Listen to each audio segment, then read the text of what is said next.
अच्छा जी, next topic अब हम स्टार्ट करेंगे fungal infections of respiratory system. इसमें सबसे पहला टॉपिक है एस्परजिलोसिस। एस्परजिलस फ्यूमिगेटस जो है ये यूजुअल कॉज बनता है एस्परजिलोसिस का, ठीक है, एस्परजिलस फ्यूमिगेटस। और दो बाकी स्पीशीज़ भी एस्परजिलस की जो है वो वाइड स्पेक्ट्रम ऑफ डिजीज़ करवाती है, लेकिन ज़्यादा यूजुअल कॉज एस्परजिलस फ्यूमिगेटस है। तो इसमें बहुत सी डिफरेंट प्रेजेंटेशन होती है एस्परजिलोसिस की। या तो ये एलर्जिक ब्रोंकोपल्मोनरी एस्परजिलोसिस करवाता है, इंट्रा कैविटेटरी एस्परजिलोमा, एक्सट्रिंसिक एलर्जिक एल्वियोलाइटिस, या इन्वेजिव पल्मोनरी एस्परजिलोसिस। सबसे पहले ये चारों टाइप्स हम डिस्कस करेंगे। पहली है एलर्जिक ब्रोंकोपल्मोनरी एस्परजिलोसिस। ये बहुत कॉमन है, ABPA, ठीक है। ये क्यों होता है? इसमें हाइपर सेंसिटिविटी रिएक्शन डेवलप होता है ड्यू टू एस्परजिलस फ्यूमिगेटस, जो इन्वॉल्व करेगा ब्रोंकियल वाल्स को, और जो पेरिफेरल पार्ट है लंग्स के उनको जो है ये हाइपर सेंसिटिविटी रिएक्शन इन्वॉल्व करेगा। Vast majority of the patient जो है इनको साथ में ब्रोंकियल एस्थमा होता है, लेकिन ये कंडीशन जो है याद रखिएगा नॉन एस्थमेटिक्स में भी डेवलप हो सकती है। इससे आगे जाके ब्रोंकिएक्टेसिस होगी और लंग फाइब्रोसिस होगी, ठीक है। एलर्जिक ब्रोंकोपल्मोनरी एस्परजिलोसिस में है एक हाइपर सेंसिटिविटी ही रिएक्शन। तो पेशेंट कैसे प्रेजेंट करेगा? क्लिनिकल फीचर, उसको एपिसोड्स होंगे यूजिनोफिलिक नमूनिया के throughout the year with fever, cough, productive of bronchial cast that contain fungus, ठीक है। उसमें स्पूटम में ब्रोंकियल कास्ट और फंगस होगी, breathlessness and worsening of the asthma. तो ये पूरा साल उसको फीचर्स रहेंगे यूजिनोफिलिक नमूनिया के साथ। इन्वेस्टिगेशंस आप क्या करवाएंगे? पेशेंट की आपने सबसे पहले चेस्ट एक्सरे करवाना होता है, उसमें आपको recurrent transient diffuse pulmonary infiltrate मिलेंगे, ठीक है। बार बार recurrent transiently diffuse pulmonary infiltrate होगा, ठीक है। और लोबार या सेगमेंटल कोलैप्स भी मिल सकता है चेस्ट एक्सरे पर। पेरिफेरल ब्लड में आपको यूजिनोफिलिया मिलेगा, क्योंकि ये फंगल इन्फेक्शन है और इसमें हाइपर सेंसिटिविटी की वजह से पूरा सा यूजिनोफिलिक नमूनिया रहता है, तो यूजिनोफिलिया मिलेगा। सीरम IgE एंटीबॉडीज़ आपको वेरी हाई मिलेंगी। स्किन टेस्ट आप करवाएंगे एक्सट्रैक्ट ऑफ एस्परजिलस फ्यूमिगेटस, तो वो भी पॉजिटिव आएगा स्किन टेस्ट। एस्परजिलस फ्यूमिगेटस के अगेंस्ट एंटीबॉडीज़ भी पॉजिटिव मिल सकती हैं। फंगल हाइफी जो है इस एस्परजिलस का, ये आपको स्पूटम की माइक्रोस्कोपी पे मिलेगा, फंगल हाइफी माइक्रोस्कोपी पे। और पल्मोनरी फंक्शन टेस्ट में लंग का वॉल्यूम डिक्रीज़ होगा, डिक्रीज्ड लंग वॉल्यूम। ये सारी जो है इन्वेस्टिगेशंस आप करवाएंगे तो आपको इस तरह के फीचर्स मिलेंगे, इंडिकेट करेगा एलर्जिक ब्रोंकोपल्मोनरी एस्परजिलोसिस। ट्रीटमेंट आपने स्टेरॉयड जो है प्रेडनिसोलोन डेलाकॉर्टिल के नाम से, ये 30 मिलीग्राम पर डे देंगे, तो उससे रेडली जो पल्मोनरी इन्फिल्ट्रेशन है जो एक्सरे पर विजिबल है वो क्लियर हो जाएगी। फ्रीक्वेंट एपिसोड्स को आप long term treatment with prednisolone से प्रिवेंट कर सकते हैं, यानी 10 to 15 मिलीग्राम पर डे। अगली जो इसकी प्रेजेंटेशन है एस्परजिलोसिस की, वो है इंट्रा कैविटेटरी एस्परजिलोमा। इंट्रा कैविटेटरी यानी नाम से पता चल रहा है कि कैविटी के अंदर होगा। इसमें कह रहा है कि इनहेल जो एयर बॉर्न स्पोर्स होते हैं एस्परजिलस फ्यूमिगेटस के, उन स्पोर्स को अगर इनहेल किया जाए तो वो लॉज हो जाएंगे और वहीं पे जो है पल्मोनरी टिश्यू में लॉज होकर जर्मिनेट कर जाएंगे स्पोर्स, ठीक है। वहाँ जर्मिनेट होकर एस्परजिलोमा बनेगा, जिसको हम कहते हैं फंगस बॉल, ठीक है। और ये किसी भी area of the damage lung में बन सकता है जहाँ पे परसिस्टेंट एबनॉर्मल स्पेस हो, जैसे ट्यूबरकुलस कैविटी है, पहले TB हुआ था, वहाँ पे एक डैमेज्ड एरिया है, ठीक है। मोस्ट कॉमनली इसी में बनता है, तो वहाँ पे स्पोर जाके इस ट्यूबरकुलस कैविटी में जर्मिनेट करेगा और फंगस बाल बन जाएगा। या लंग एब्सेस हुई थी, ठीक है, वो डैमेज्ड एरिया है, वहाँ पे ब्रोंकिएक्टेटिक कोई कैविटी बनी है या कैविटेटेड ट्यूमर वाली जगह होगी, तो वहाँ पर भी ये स्पोर जर्मिनेट करेगा और फंगस बाल बनाएगा। Intra कैविटेटरी aspergilloma. पेशेंट वैसे तो ऑफन एसिम्टोमेटिक ही होता है, लेकिन उसको बार बार रिकरेंट और सिवियर हीमोप्टाइसिस होगी, ठीक है, severe and recurrent. Blood in sputum. Investigation में आप चेस्ट एक्सरे करवाएंगे तो आपको एक राउंड लेजन मिलेगी with crescent of air between the fungus ball and upper wall of the cavity, ठीक है। यहाँ पर देखें इस फिगर में एस्परजिलोमा दिखाया गया है, फंगस बॉल जो कि एक राउंड सी लीजन एक्सरे पे नज़र आ रही है, और क्रिसेंट ऑफ एयर हमें नज़र आ रहा है उस फंगस बॉल के और upper wall of the cavity, chest cavity के दरमियान क्रिसेंट ऑफ एयर है। इस फिगर में ज़्यादा अच्छा दिखाया गया है। ये देखिए, एक अपर लोब में जिस तरह टीबी भी अपर लोब को अफेक्ट करती है, तो वहाँ पे लेशन हुई भी होगी और उसमें आके ये स्पोर जर्मिनेट हुआ, एस्परजिलोमा बना है। एक डेंस सी हमें लेशन नज़र आ रही है और उसके ऊपर एक क्रिसेंट शेप की एयर नज़र आ रही है जो कि इंडिकेट कर रही है एस्परजिलोमा। ठीक है, इस फंगस बाल के और चेस्ट कैविटी के दरमियान एक क्रिसेंट एयर है। तो ये इस तरह का आपके पास एस्परजिलोमा में प्रेजेंट करेगा, और वैसे ये मल्टीपल भी हो सकते हैं एस्परजिलोमा। ठीक है, सीरम एंटीबॉडीज़ अगली इन्वेस्टिगेशन है जो एस्परजिलस फीमिगेटिस के अगेंस्ट आपको मिलेंगी एंटीबॉडीज़, और स्पूटम में आपको फंगल हाइफी मिलेंगी। मेन इसमें यही इन्वेस्टिगेशंस है।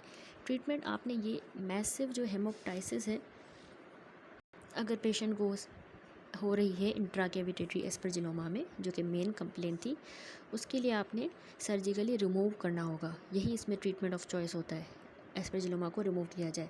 ब्रोंकियल आर्टरी की एम्बोलाइजेशन एक अल्टरनेटिव अप्रोच होती है उसी मैसिव रिकरेंट हेमोप्टाइसिस को ट्रीट करने के लिए, उसी को एम्बोलाइज करके बंद किया जाए। इंट्राकेविटेटरी इंस्टिलेशन हम करते हैं उस कैविटी के अंदर एंटी फंगल ड्रग्स। ठीक है, ये भी ट्राई की गई है लेकिन इनमें लिटिल सक्सेस है। नेक्स्ट प्रेजेंटेशन है एस्परजिलोसिस की, इन्वेजिव पल्मोनरी एस्परजिलोसिस। इन्वेजिव यानी इन्वेड किया है इसने। किसको इन्वेड करेगा? प्रीवियसली जो हेल्दी लंग टिश्यू होता है वो इन्वेड हो जाता है एस्परजिलस फीमिगेटस से। ये अनकॉमन है, लेकिन इससे सीरियस और fatal conditions immuno compromise patient में प्रोड्यूस हो सकती हैं, हेल्दी में नहीं, इम्यूनो कॉम्प्रोमाइज्ड, क्योंकि उनकी डिजीज़ की वजह से या ड्रग्स वो यूज़ कर रहे हैं इस वजह से। तो इन्फेक्शन जो है ये लंग में बहुत जल्दी स्प्रेड करता है और कंसोलिडेशन प्रोड्यूस करता है, नेक्रोसिस होती है, कैविटेशन होती है। ठीक है, इस इन्वेजिव में, और मल्टीपल बहुत सारी एब्सेसेस बन जाती हैं जो कि प्रोडक्टिव कफ करवाएंगी और वो कफ ब्लड स्टेन्ड होगी। ठीक है, मल्टीपल एब्सेस भी बनेंगी। डायग्नोसिस इसकी हमने सस्पेक्ट करनी होती है उस पेशेंट में जिसको सुपरेटिव नमूनिया हुआ हो और वो एंटीबायोटिक को रिस्पॉन्ड नहीं कर रहा। ठीक है, एंटीबायोटिक से रिस्पॉन्ड नहीं कर रहा वो नमूनिया। स्पूटम स्टेन में हमें फंगल एलिमेंट मिलेगा। ट्रीटमेंट इसमें हमने एम्फोटेरिसिन देना होता है 0.25 से 1 मिलीग्राम पर केजी डेली। हम स्लो आईवी इन्फ्यूजन करेंगे 6 आवरली। ठीक है, अलोंग विथ फ्लूसाइटोसिन 150 से 200 मिलीग्राम पर केजी डेली बाय माउथ या बाय आईवी इन्फ्यूजन फ्लूसाइटोसिन भी देंगे अलोंग विथ एम्फोटेरिसिन। देखिए, ये भी एंटी फंगल है। That's it. यहाँ पर फंगल डिजीज़ कंप्लीट हुई, इनको क्विकली हम रिवाइज करेंगे इरफान मसूद से। इसमें सबसे पहले बताया गया एलर्जिक ब्रोंकोपल्मोनरी एस्परजिलोसिस, जो कि हमने कहा हाइपर सेंसिटिविटी रिएक्शन होता है जर्मिनेटिंग फंगल स्पोर के अगेंस्ट। ठीक है, एस्परजिलस फीमिगेटिस के अगेंस्ट ये हाइपर सेंसिटिविटी रिएक्शन होता है, जो कि ब्रोंकियल वॉल और peripheral part of the lungs को इन्वॉल्व करता है। मैंने आपको बताया एस्थमेटिक या नॉन एस्थमेटिक्स दोनों में हो सकता है। क्लिनिकल फीचर इसमें पेशेंट को इस हाइपर सेंसिटिविटी की वजह से कफ, वीजिंग, हेमोप्टाइसिस होगी। उसको रिकरेंट एपिसोड्स होंगे ब्राउन फ्लैक्ड स्पूटम के। ठीक है, ब्राउनिश सा स्पूटम होगा, ब्रोंकियल कास्ट होंगी उसमें स्पूटम में। और एस्थमेटिक पेशेंट्स में ये वर्सनिंग करवाएगा एस्थमा की। एस्थमा में 1 to 2% इसकी एसोसिएशन है, उनमें कॉमन है, और सिस्टिक फाइब्रोसिस में ज़्यादा 5 to 10%। ठीक है, इसको हमने सिटी हम करवा के डायग्नोस करेंगे। Proximal inner 2/3 of the chest field proximal bronchiectasis मिले अगर हमें। ठीक है, वैसे तो हम एक्सरे भी कर रहे थे मेनली, तो उसमें हमें पल्मोनरी डिफ्यूज़ पल्मोनरी इन्फिल्ट्रेट मिलते हैं या कोलैप्स भी मिल सकता है, लोबार या सेगमेंटल कोलैप्स। तो हम सीटी भी करवाएंगे तो उस पर हमें प्रॉक्सिमल ब्रोंकिएक्टेसिस अगर मिले, यानी जो चेस्ट फील्ड का इनर 2/3 है वहाँ पर, इनर 2/3 जो चेस्ट एक्सरे होता है वहाँ पर ब्रोंकिएक्टेसिस हो, तो उससे हमने ABPA डायग्नोस करना है। पॉजिटिव स्किन टेस्ट आए, ठीक है, एस्परजिलस फीमिगेटिस के अगेंस्ट, या IgE लेवल सीरम में इंक्रीज हो मोर देन 1000 मिली नैनोग्राम पर ml, यूजिनोफीलिया हो पेशेंट को, या माइक्रोस्कोपी एग्जामिनेशन पे हमें सीरम में फंगल हाइफी मिले, तो इससे हम डायग्नोस करते हैं। ट्रीटमेंट में हमने स्टेरॉइड्स देने होते हैं जिसकी मेंटेनेंस थेरेपी है 7.5 से 10 मिलीग्राम हम डेली देंगे। लो डोज ओरल स्टेरॉइड जो कि प्रेडनिसोलोन है। ठीक है, अक्यूट जब एग्जासर्बेशन हो ABPA की, तो फिर उस केस में फिर हमने हाई डोज में 40 to 60 मिलीग्राम प्रेडनिसोलोन देना होता है। आइट्राकोनाजोल जो कि एक एंटी फंगल एजेंट है, ये 400 मिलीग्राम हम देते हैं, और 4 महीनों का ट्रायल यूजुअली हम रेकमेंड करते हैं to assess its efficacy for recurrent episodes. ठीक है, आइट्राकोनाजोल से हम ट्रीट करेंगे और स्टेरॉइड्स। अगली जो प्रेजेंटेशन है एस्परजिलस फ्यूमिगेटस की, वो एस्परजिलोमा यानी फंगस बॉल। इसमें क्या होता है कि एस्परजिलस फ्यूमिगेटस की ग्रोथ हो जाती है किसी प्रीवियसली डैमेज्ड लंग टिश्यू में, जहाँ पर ये एक बाल बना देता है माइसीलियम का। ठीक है, बाल ऑफ माइसीलियम फंगस का लंग कैविटी में ही बनाएगा, लेकिन वो लंग का ऐसा डैमेज होगा, पहले से डैमेज होगा। क्यों डैमेज होगा, उसके कुछ रिस्क फैक्टर्स हैं। ठीक है, या तो उस डैमेज एरिया में एब्सेस कैविटी होगी, या तो ट्यूबी होगी, ट्यूबरकुलस कैविटी होगी, जो कि मोस्ट कॉमनली होता है। ठीक है, या ब्रोंकिएक्टेटिक स्पेस होगी, या पल्मोनरी इन्फार्क्ट होगा। फिर वहाँ पे ये फंगस बाल आके जर्मिनेट करता है और एस्परजिलोमा बनाता है। मोस्ट कॉमन साइट इसकी upper lobe of the lung पे ही बनता है। मैंने आपको पिक्चर भी दिखाई थी चेस्ट एक्सरे की, कि उस पर हमें जो है ट्यूमर लाइक ओपेसिटी ये नज़र आएगी। अनलाइक द कार्सिनोमा, फिर आप कैसे डिफ्रेंशिएट करेंगे कि ये एस्परजिलोमा है, इसमें आपको एक क्रिसेंट साइन मिलता है, जो मैंने आपको फिगर दिखाई। क्रिसेंट एयर का ही होता है, वो डार्क वाइट कलर का यूँ पूरा एस्परजिलोमा है, लेकिन यहाँ पर एयर है, वो आपको ब्लैक नज़र आएगी, क्रिसेंट साइन, क्रिसेंट जैसी। ठीक है, between the fungus ball and upper wall of the chest cavity यूँ एक क्रिसेंट होगा एयर का, ये क्रिसेंट है।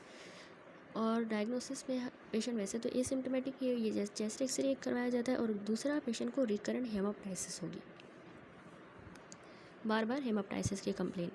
ट्रीटमेंट एस्परजिलोमा में वैसे तो एसिम्टोमेटिक को कोई ट्रीटमेंट नहीं देना, लेकिन सिम्टम्स अगर हो रहे हैं और पेशेंट सर्जरी के लिए फ़िट है, तो फिर हमने उसको सर्जिकली एक्सरसाइज करना होता है, यही ट्रीटमेंट ऑफ चॉइस है। लेकिन अगर वो अनफिट है सर्जरी के लिए, तो फिर हम बस एम्फोटेरिसिन बी को लोकली इंस्टिल कर देते हैं यहाँ पर लंग में, या ब्रोंकियल आर्टरी की एम्बोलाइजेशन करते हैं, ताकि उसको हेमाप्टाइसिस ना हो। ठीक है, क्योंकि उससे सर्जरी नहीं की जा सकती, अनफिट है। तो फॉलोइंग यूज़फुल नहीं है, यानी रेगुलर एंटी फंगल थेरेपी से फ़ायदा नहीं होता, स्टीरॉइड्स जो हैं उससे भी इन्वेजन हो सकती है, तो ये इसमें हेल्पफुल नहीं होते। थर्ड टाइप है इन्वेसिव पल्मोनरी एस्परजिलोसिस, ये थर्ड प्रेजेंटेशन है। इसमें कुछ रिस्क फैक्टर होते हैं। मोस्ट कॉमन है अगर न्यूट्रोपीनिया ड्रग्स की वजह से हो, न्यूट्रोफिल काउंट लो हो पेशेंट का, या उसको कोई हेमाटोलॉजिक मैलिग्नेंसी हो, एडवांस HIV डिजीज़ का पेशेंट हो, severe chronic obstructive pulmonary disease, या इम्यूनो कॉम्प्रोमाइज्ड हो, HIV, ठीक है, एड्स। तो ये रिस्क फैक्टर प्री डिस्पोज करते हैं IPA को, इन्वेसिव पल्मोनरी एस्परजिलोसिस।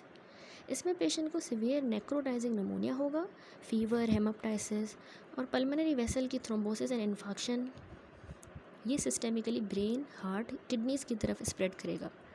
ठीक है, तो इसमें हमने ट्रीटमेंट जो है वोरिकोनाजोल जो है इसमें ड्रग ऑफ चॉइस होती है। अल्टरनेटिव हम एम्फोटेरिसिन बी या कैप्सोफंजिन भी दे सकते हैं। ठीक है, इनामदानिश में भी हमने डिस्कस किया कि पहले हेल्दी टिश्यू में ये नहीं होता, इन्वेजिव वाला हमेशा किसी डेबिलिटेटेड पेशेंट में होगा, जिसको ये सारे रिस्क फैक्टर हों। ठीक है, ये इसमें इन्फेक्शन जो है जल्दी लंग में स्प्रेड भी करता है, कंसोलिडेशन, नेक्रोसिस, कैविटेशन करवाता है, मल्टीपल एब्सेस करवाता है, फिर वो स्प्रेड भी करती हैं, सिस्टमिक स्प्रेड भी होता है। ठीक है, डायग्नोसिस में बस उसको सुपरेटिव नमोनिया होगा, और स्पूटम में हमें फंगल हाइफी मिलेंगे, फंगल एलिमेंट, और उसको कौन सा नमूनिया होगा, उसको सुपरेटिव नेक्रोटाइजिंग, या फिर उसके सारे फीचर्स, फीवर, हेमाप्टाइसिस। और तो ट्रीटमेंट में वही एम्फोटेरिसिन बी या फिर ड्रग ऑफ चॉइस वोरिकोनाजोल होता है। तो इनाम दानिश ने कहा कि हम एम्फोटेरिसिन बी भी दे सकते हैं अलॉन्ग विथ फ्लूसाइटोसिन। ठीक है, फ्लूसाइटोसिन। दैट्स इट, यहाँ पे टॉपिक कंप्लीट हुआ। नेक्स्ट वीडियो से हम अगला टॉपिक स्टार्ट करेंगे, विच इज़ द सार्कोइडोसिस।